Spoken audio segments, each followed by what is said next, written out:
Shalom, shalom, peuple de Dieu. Que le Seigneur nous bénisse et que sa grâce nous couvre. Alléluia. Nous avons franchi le 6e mois. Amen. Nous avons atteint la moitié de l'année. Et nous continuons de recevoir grâce sur grâce de la part de l'Éternel. Le thème que je veux voir avec vous ce matin. Ne gaspillez pas votre avenir. Josué 3, le verset 5. Dieu accomplira demain des miracles parmi vous. Et je veux qu'en ce 6e mois, l'Éternel accomplisse le miracle de ta vie. Qu'est-ce que tu attends de la part de Dieu? Qu'est-ce que tu veux du Seigneur? L'Éternel accomplira demain des miracles parmi vous. Tu t'attends à un miracle de Dieu. Les 5 premiers mois sont passés, le miracle n'est toujours pas arrivé. Et aujourd'hui, tu es dans le 6e mois.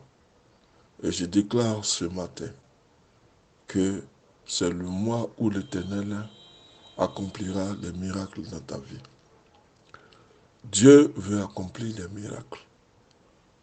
Mais est-ce que nous-mêmes, nous mettons notre vie en ordre devant le Seigneur? Au lieu de nous plaindre devant le Seigneur, regardons notre vie au regard de la parole. Est-ce que notre vie est conforme à la parole de Dieu? C'est notre passé qui a fait de nous ce que nous sommes aujourd'hui. Mais notre avenir peut nous faire devenir ce que Dieu attend de nous depuis toujours. L'Éternel n'attend qu'une seule chose, de nous bénir, que nous rentrions en possession de toutes les bénédictions perdues sinon égarées. Le passé nous a beaucoup ligotés. C'est pourquoi nous n'avons pas connu de progression véritablement. Nous étions tous en Égypte. Et certains qui sont sortis de l'Égypte veulent y retourner encore. Le paganisme, l'idolâtrie, la fornication, ces choses-là qui déplaisent à l'Éternel. Mais beaucoup veulent y retourner encore. Le passé nous a ligotés, certes, mais aujourd'hui, Dieu, notre avenir, nous ne devons pas le gaspiller. Parce que Dieu veut faire de notre avenir ce qu'il veut, ce qu'il attend, ce qu'il veut faire depuis longtemps. Dieu veut transformer notre avenir. Si notre passé, j'allais dire raté, parce que nous n'étions pas en communion, certes, avec Dieu. Nous avons suivi nos voies, nos penchants. Mais nos voies, nos penchants et les œuvres de la chair nous ont éloignés, écartés de la volonté de Dieu. Dieu veut transformer notre avenir aujourd'hui. Et il veut le faire pour toujours. C'est pourquoi la parole de Jésus nous dit que l'Éternel accomplira demain des miracles parmi nous. Josué s'adressait à une nation dont le passé n'était qu'une longue suite d'échecs, de rébellions contre Dieu. Mais si nous allons des rébellions contre l'Éternel, nous n'allons rien récolter.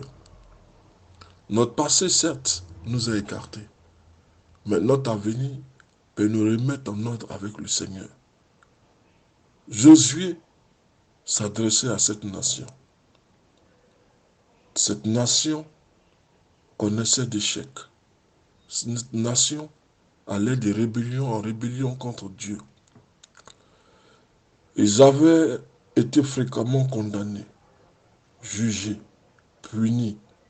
Ils avaient retrouvé les faveurs de ce que Dieu, de ce Dieu contre lequel ils avaient si souvent péché de manière éhontée. Ce qui est bon chez ce Dieu. c'est que lorsque nous nous rapprochons de lui, l'Éternel oublie tous les actes que nous avons posés, toutes les transgressions que nous avons posées. L'Éternel oublie cela. C'est pourquoi, si notre passé nous a liés, nous a ligotés, notre avenir peut nous libérer. Si nous nous approchons de Dieu, nous allons connaître la gloire que l'Éternel nous a réservée depuis longtemps. Nous sommes appelés à marcher de gloire en gloire.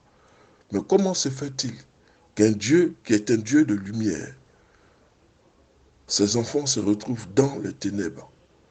Pourquoi? Parce qu'ils se sont éloignés de la lumière. Notre avenir va nous rapprocher de l'Éternel. Le peuple a marché dans la rébellion. Ils ont été condamnés. Ils ont été jugés. Ils ont été punis. Mais ils ont retrouvé la faveur de Dieu à chaque fois qu'ils se sont rapprochés de l'Éternel. Ils ont péché. Ils ont été privés de liberté. Mais à chaque fois, ils ont retrouvé la faveur de ce Dieu contre lequel ils avaient péché de manière éhontée. Ce peuple-là méritait vraiment d'être séparé de Dieu et privé des bénédictions futures. Pourtant, Jésus dit alors au peuple, sanctifiez-vous, car Dieu accomplira demain des miracles parmi vous.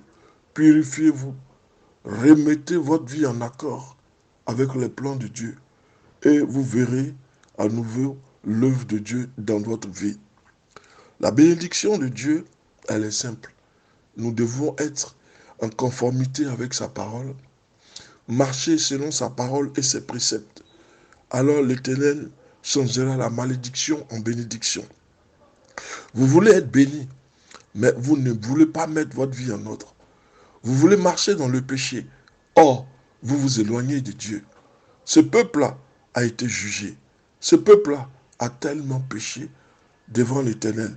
Mais ce Dieu que nous adorons est d'une bonté et d'une grâce infinie. À chaque fois que nous reviendrons vers l'Éternel d'un cœur pur, d'un cœur sincère, l'Éternel va toujours nous restaurer. Parce que l'Éternel aime le pécheur, mais pas le péché. Il aime celui qui se répand et qui reconnaît ses erreurs. L'Éternel est prêt à reprendre cette personne, à lui redonner la grâce, à oublier complètement le passé, à se concentrer sur l'avenir et à donner à cette personne une autre chance. Dieu nous donnera toujours chance après chance.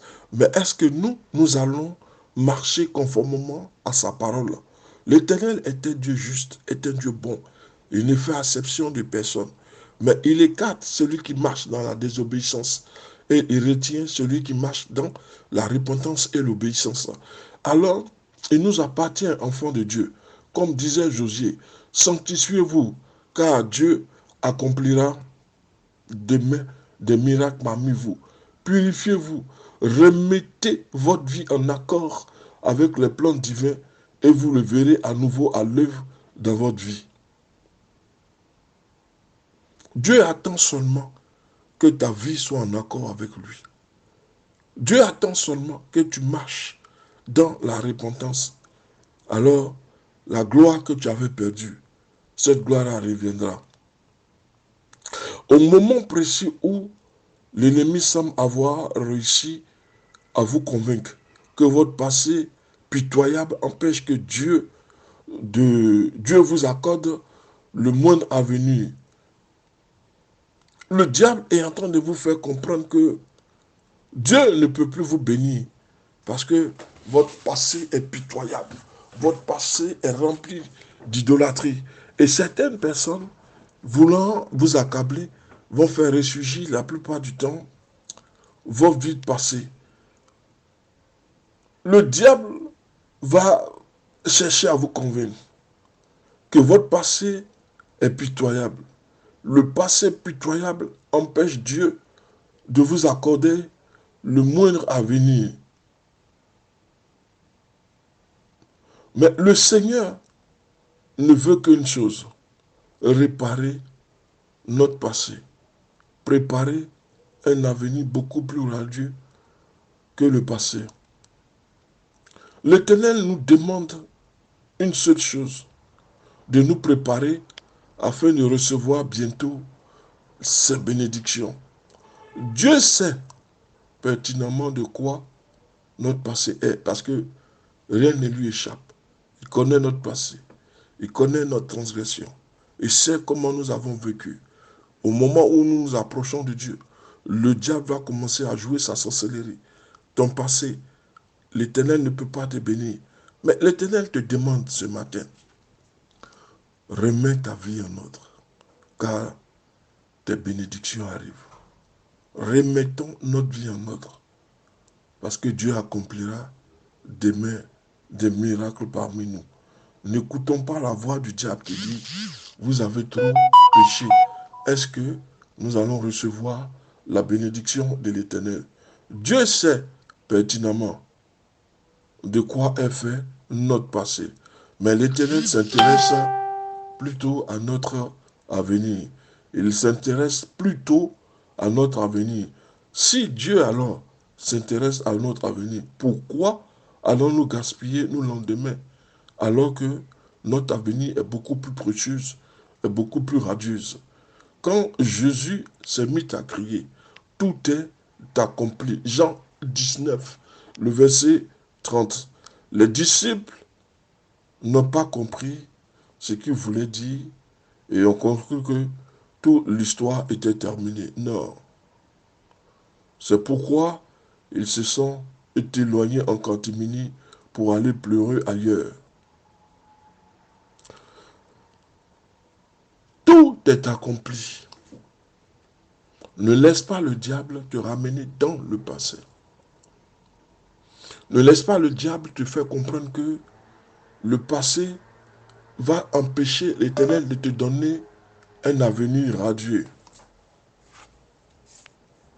Tu dois progresser, tu dois avancer, parce que l'Éternel veut faire des miracles. La seule chose qu'il attend de toi, c'est que tu mettes ta vie en ordre et que tu attendes la bénédiction qui vient de lui. Parce que notre passé, c'est fini. Nous devons tourner la page. Nous ne devons pas gâcher notre avenir.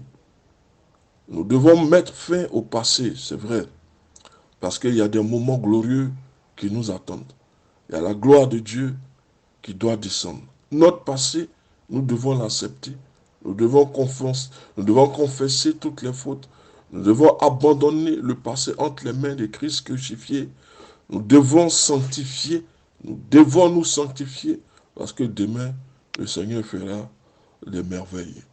Mets ta vie en ordre. Dans ce 6e mois, je veux te dire seulement une chose. Si tu veux voir demain la gloire de Dieu, le miracle de Dieu, mets seulement ta vie en ordre.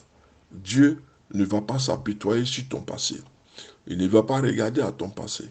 Mais la seule chose qu'il te demande, c'est de mettre ta vie en ordre.